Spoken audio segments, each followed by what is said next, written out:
It's that time of year again for fresh apple cider.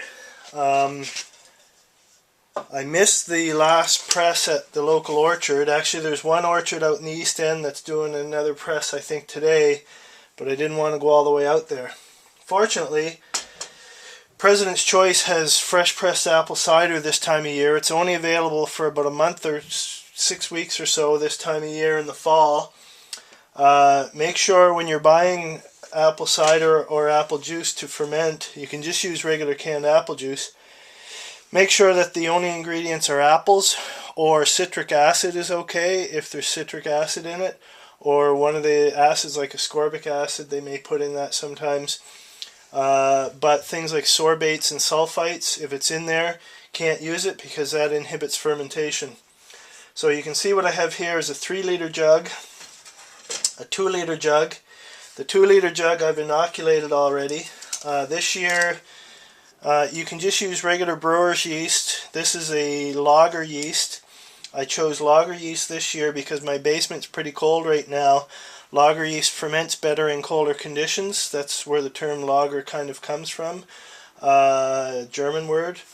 In any case, I've used lager yeast, beer yeast, I've used beer ale yeast, in past years I've used champagne yeast, various kinds of wine yeast. They all work really well. I wouldn't recommend bread yeast though.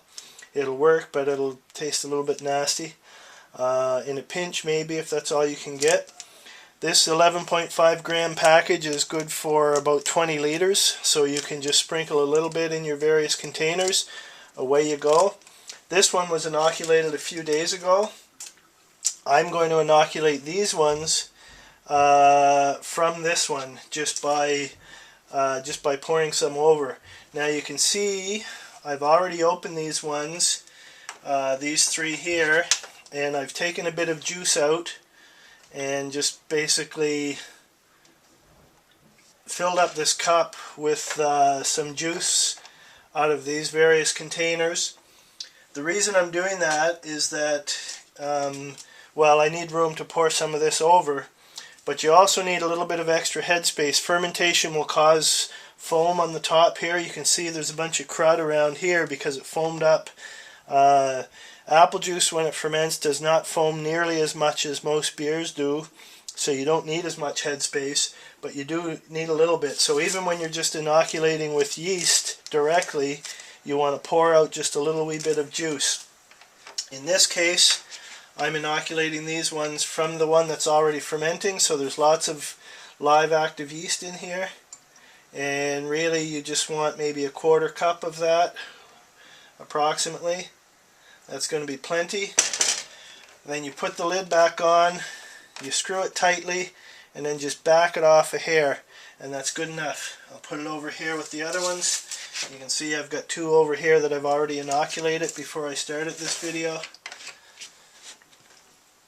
And we'll inoculate the second one. And this is going to take, even after 2 days, it'll start to have some alcohol in it, a fair bit. 5 days, 6 days is going to be pretty much fully fermented, depending on how cold it is. Colder conditions will take longer to ferment, but it still shouldn't be, certainly no more than a week to ferment out. You can try it at various stages if you want. I've now got quite a few jugs of this downstairs, and once it's fermented out, I'll toss it into a keg for serving. What you can do if you start, when they first start getting these things in, you can start 2 jugs and then keep adding a jug every 3 or 4 days as you drink some. If you want to enjoy, you and your wife or whatever want to enjoy a glass of apple cider every day, you can just keep 3 or 4 jugs going and start one every 2nd day or something like that. Really fantastic apple cider. If you want to leave this sit for a really long time, you're going to need like a carboy glass container, because plastic is oxygen permeable and oxygen will get in there and oxidize your product. Or in my case, I've got stainless steel kegs, or after it clears out, you can bottle it if you want to, doesn't matter. It will clear out and become perfectly bright, just like a white wine or something like that, or an apple cider.